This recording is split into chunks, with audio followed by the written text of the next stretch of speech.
Olympic के नियम कायदे से ऊपर कोई नहीं होता और अब हमें विनेश फोगाट के हार को भारी मन से मान लेना पड़ेगा। अब कुछ बचा भी नहीं है, एक फॉर्मेलिटी है देखिए, लेकिन अभी आस है कि विनेश फोगाट जो अपील की है अगर उसको जायज़ माना जाएगा तो उन्हें शायद सिल्वर मेडल मिल जाए। लेकिन ऐतराज़ जताने पर हर बार पदक हाथ में आ जाए ये भी जरूरी नहीं। कई बार ऐतराज़ जताने पर पदक हाथ में आ जाता है, मगर ये सब खेल में एक समान लागू नहीं होता। हर किसी की स्थिति अलग अलग हो सकती है। अब जैसे 5000 मीटर की दौड़ में केन्या की धावक और इथियोपिया की धावक आपस में हल्का सा टकरा गई। इसके लिए केन्या के खिलाड़ी को अवरोध पैदा करने का दोषी माना गया और उनका सिल्वर मेडल वापस ले लिया गया, मगर उनके द्वारा अपील की गई और मेडल वापस भी मिल गया। लेकिन क्या यही बात विनेश फोगाट के मामले में लागू होगा? शायद नहीं।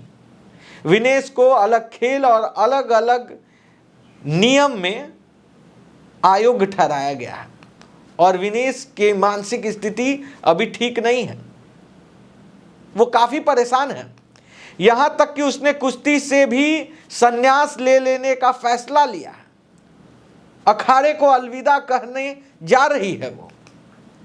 उसकी जीत से उत्साहित लोग अब सदमे में हैं, पूरा देश सदमा में है। सबको लग रहा था कि मेडल सुनिश्चित हो गया। अब देखने वाली बात है कि गोल्ड होगा या सिल्वर। खुद प्रधानमंत्री मोदी निराश थे, लेकिन सवाल उठता है मौजूदा खेल मंत्री मनसुख मांडविया को क्या ये सब बात बताना चाहिए जो उन्होंने कल लोकसभा में कहा। पेरिस ओलंपिक चक्र के लिए कुल 70,45,775 की वित्तीय सहायता दी गई है, जिसका विवरण इस प्रकार है। स्पेन के ग्रेट पिक्स में भाग लेने के लिए वित्तीय सहायता, साथ ही 3 जुलाई से 13 जुलाई 2024 10 दिन तक मैड्रिड स्पेन के अंतर्राष्ट्रीय प्रशिक्षण शिविर के लिए अतिरिक्त वित्तीय सहायता। उन्होंने वो जता दिया देश के सामने जो शायद उन्हें कल जताना नहीं चाहिए था। क्या मनसुख मांडविया को यह बताना चाहिए कि विनेश फोगाट पर कब कब कितना पैसा खर्च किया गया? पेरिस का ही नहीं, मंत्री जी पहले के आयोजनों के दौरान जो भी खर्च हुआ उसका भी हिसाब देने लग गए। मंत्री जी जब पैसा गिना रहे थे तब सोशल मीडिया पर वायरल हो रहा वो वीडियो मुझे याद आ गया। न्यूज लॉन्ड्री ने तब उसका संकलन किया था जब विनेश फोगाट और साक्षी मलिक धरने पर बैठी थी और गोदी मीडिया के एंकर ये सब गिना रहे थे कि सरकार ने टैक्स पेयर का कितना पैसा इन खिलाड़ियों पे खर्चा किया है जो आज धरना दे रही हैं। इनका मजाक उड़ाया जा रहा था। कल तो ऐसा लगा कि मंत्री जी आज उन एंकरों का काम कर रहे हैं। कम से कम आज के दिन उन्हें पैसे का हिसाब नहीं गिनाना चाहिए था। सुबह सुबह जैसे ही आंख खुलती है सबसे बुरी खबर सामने आ जाती है देश के सामने। देश का सपना टूट जाता है। लेकिन खेल जगत में इतनी बड़ी त्रासदी हुई आज कि मंत्री जी सुबह सुबह वित्तीय सहायता की सूची लेकर संसद में आ गए और पूरे विपक्ष और पूरे देश के सामने ढिंढोरा पीट दिया कि हम खिलाड़ियों पे इतना पैसा खर्चा करते हैं। मेरा सवाल है, जो आज ही नहीं, इस पेरिस ओलंपिक में ही नहीं, हर ओलंपिक में टॉप पे रहता अमेरिका, चीन, फ्रांस, जापान, इन तमाम देशों के नेताओं ने कभी कोई ऐसा बाइट दिया है अपने खिलाड़ियों को लेकर कि हम अपने खिलाड़ी पे इतना पैसा खर्चा करते हैं? पैसा देना तो काम ही है सरकार का। क्या सरकार उसे वक्त गिनाएगी जब खिलाड़ी अस्पताल में हो? फिर तो आज ये भी बता देना चाहिए कि विनेश फोगाट ने 12 अप्रैल 2024 को जो ट्वीट करके बताया था कि उसे मानसिक रूप से कितना परेशान किया जा रहा है। विनेश का ट्वीट मैं आपके सामने रख रहा हूं। विनेश ने लिखा था कि 19 अप्रैल को एशिया ओलंपिक क्वालिफाइड टूर्नामेंट शुरू होने जा रहा है। मेरे द्वारा लगातार 1 महीने से भारत सरकार, SAI और टॉप सभी से मेरे कोच और फिजियो की एग्रीडेशन मान्यता के लिए रिक्वेस्ट की जा रही है। एग्रीडेशन के बिना मेरा कोच और फिजियो का मेरे साथ कंपटीशन अरीना में जाना संभव नहीं। लेकिन बार बार रिक्वेस्ट करने पर भी कहीं से भी कोई ठोस जवाब नहीं मिल रहा, कोई भी मदद करने को तैयार नहीं। क्या हमेशा ऐसे ही खिलाड़ियों के भविष्य के साथ खेला जाता रहेगा? सवाल का जवाब दे मंत्री जी।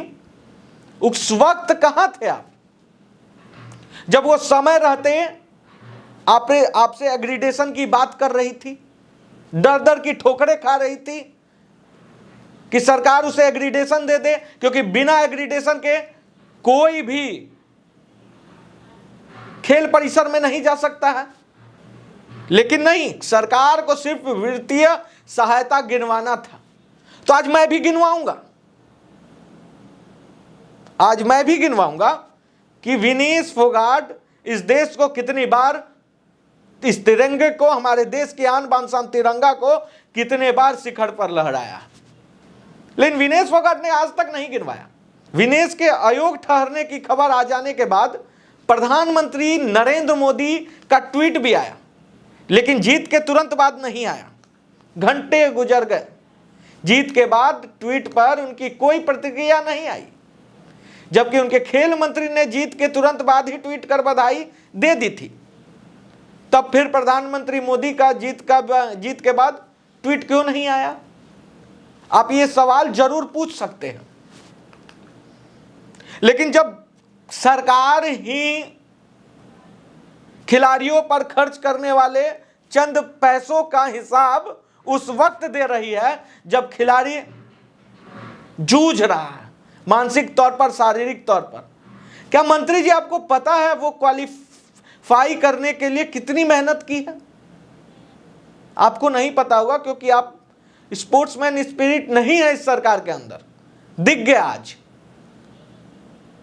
आज मैं बताता हूं। आप जब पैसे का हिसाब दे दिए हैं तो मैं बताता हूं कि विनेश फोगाट ने कितनी बार इस तिरंगे को पूरे विश्व के सामने सर्वश्रेष्ठ बनाया। विनेश फोगाट ने सबसे पहले 2013 में, यानी कि 18 साल की उम्र में मेडल जीता था। उन्होंने कॉमनवेल्थ में मेडल की हैट्रिक भी लगाई है। वर्ल्ड चैंपियनशिप में 2019 और 2022 में 53 किलोग्राम कैटेगरी में विनेश फोगाट ने कांस्य पदक जीता। अगर एशियन गेम्स की बात करें हम तो 2014 में 48 किलोग्राम में कांस्य पदक और 2018 में 50 किलोग्राम में स्वर्ण पदक जीता। कॉमनवेल्थ गेम में 2014, 2018, 2022 में स्वर्ण पदक। एशिया चैंपियनशिप में अगर हम बात करें तो 2021 में स्वर्ण पदक, 2015 में रजत पदक, 2017 में रजत पदक, 2018 में रजत पदक, 2013 में कांस्य पदक और 2016 में कांस्य पदक, 2019 में कांस्य पदक, 2020 में कांस्य पदक। यूथ रेसलिंग चैंपियनशिप की अगर हम बात करें तो रजत पदक उन्होंने 2013 में जोहान्सबर्ग में 51 किलोग्राम की कैटेगरी में जीता था। तो यह है उनका रिकॉर्ड। क्या कभी विनेश फोगाट ने देश के सामने कहा?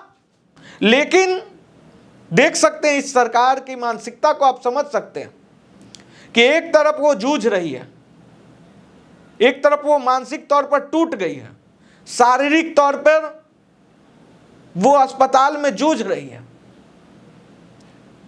कुश्ती के अखाड़े को अलविदा कह दिया उसने। और आज ये तुरंत बाद जब उनको विनेश फोगाट के साथ खड़ा होना चाहिए था, तब वो हिसाब गिनवा रहे हैं। मंत्री जी सोचिएगा जरूर और जवाब दीजिएगा, क्योंकि कोई भी गलत हो, गलत को जवाब देना जरूरी होता है। ऐसे ही तमाम बड़ी खबरों के लिए बने रहें खबर फर्स्ट के साथ।